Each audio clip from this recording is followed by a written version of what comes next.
지금 저에게는 변동금리가 유리할까요? 고정금리가 유리할까요? 지금은 고정금리가 훨씬 유리하다고 할 수 있습니다. 안녕하세요. 복동이 부동산입니다. 지난주 주택담보대출에 이어서 오늘 2탄 나가겠습니다. 좀 더 세부적으로 깊이 있게 들어가려고 하는데요. 고정금리와 변동금리에 대해서 설명드릴까 합니다. 근데 지난주와 약간 다른 방식으로 제가 진행을 해볼게요. 고객분이 질문을 하고 제가 대답하는 형식으로 진행하겠습니다.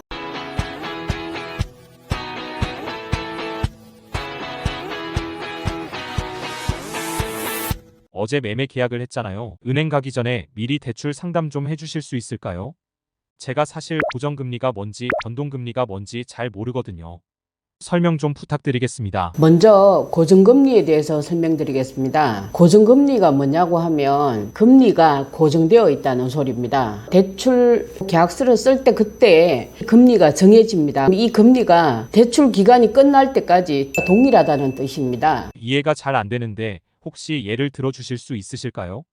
내가 만약에 집을 사기 위해서 대출을 했어요. 근데 계약서 쓸 때 고정금리 2%입니다 했으면은 그 2%가 중간에 들쑥날쑥거리는 게 아니고요. 만기될 때까지 2%가 그대로 유지된다는 소리입니다. 이번에는 변동금리를 알려드릴게요. 변동금리는 시장 상황에 따라서 금리가 올랐다가 내렸다가 하는 거거든요. 3개월마다 한 번씩 변동을 하게 됩니다. 그러면 어떤 때 금리가 올라가고 내려가나요?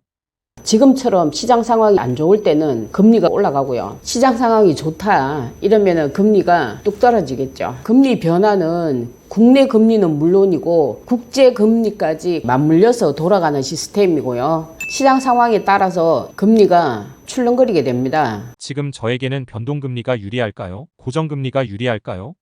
지금은 고정금리가 훨씬 유리하다고 할 수 있습니다.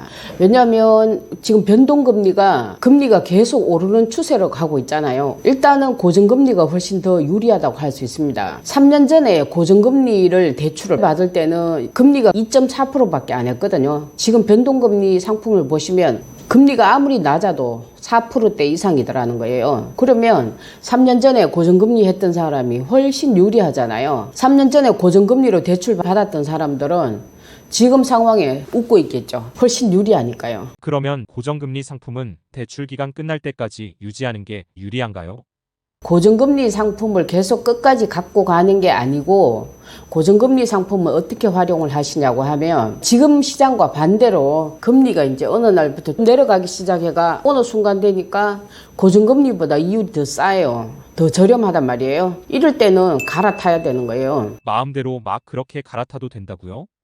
고정금리 계속 고집하고 있으면 안 되죠. 금리가 뚝뚝 떨어진다 이럴 때는 얼른 갈아타셔야죠. 중개사님 말씀대로 갈아타게 되면 저한테 불이익이나 문제점은 없는 건가요? 갈아탈 때는 한 가지 문제점이 있습니다. 당연히 불이익이 있죠. 중도상환 수수료라는 게 발생하거든요. 대출을 받으실 때 계약서를 작성하셨잖아요. 갈아타려고 하면은 그 계약을 해지해야 된단 말이에요. 해지를 할 때는 중도상환 수수료가 당연히 발생을 하게 됩니다. 왜? 계약 위반을 했으니까요. 잘 이해했습니다. 그러면 중도상환 수수료가 어느 정도 되나요? 혹시 아예 중도상환 수수료 없이 갈아타는 방법은 없나요? 그거는 은행마다 다르고요. 상품마다 다를 수 있습니다. 근데 다 그런 건 아니지만요. 보통 대부분의 은행이 만 3년 동안 대출 이자를 꼬박꼬박 냈잖아요. 그럼 만 3년이 지나고 나면 중도상환 수수료는 면제됩니다. 3년만 지나면 중도상환 수수료가 면제된다고요? 그러면 중개사님 혹시 1년 또는 2년 만에 해지할 경우 중도상환 수수료는 어떻게 되는 건가요? 그것도 은행마다 다 다릅니다. 1년 지났는데 중도상환 수수료 1% 달라는 은행도 있고 1.5% 달라는 은행도 있고 은행마다 다 다른 거예요. 또 한 가지 궁금한 게 있습니다. 중도상환을 하려고 할 때 중도상환 기준점을 어디에 두면 되나요? 고정금리가 변동금리보다 이율이 더 비싸다 할 때는 갈아타기를 해야 되잖아요.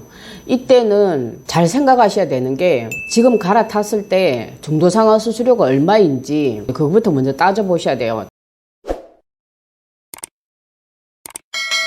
고정금리에서 변동금리로 무조건 갈아타느냐 그게 아니고요. 갈아타는 시점에 내가 지금 이용하고 있는 고정금리 상품과 금리를 한번 비교해 보시고요. 차이가 많이 난다 하면 다른 고정금리로 갈아타시면 되고요. 만약에 그때 변동금리하고 또 차이가 많이 난다 하면 고정에서 변동으로 갈아타시면 되는 겁니다. 갈아타실 때 중도상환 수수료를 내고도 나한테 훨씬 덕인 것 같다. 그럼 갈아타셔야죠, 당연히. 근데 뭐 중도상환 수수료를 내고 나한테 별로 득이 없는 것 같다. 그러면 좀 더 그 고정금리를 유지하고 계시다가 금리가 더 떨어질 때 그때 갈아타시면 되는 겁니다. 아셨죠? 중개사님 너무너무 감사합니다.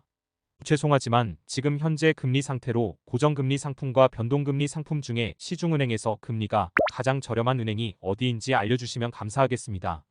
고객님이 궁금해하시는 사항은 이제 이해되셨죠? 상품을 하나하나 다 설명하려면은 시간이 굉장히 많이 걸립니다. 우리 차 한 잔 마시고 10분 정도 쉬었다가 파트별로 하나하나씩 알려드릴게요. 여러분들 채널 딱 고정하시고요. 구독, 좋아요 눌러주시고 차 한 잔 마시고 기다리세요. 제가 3부 영상 올려드리겠습니다.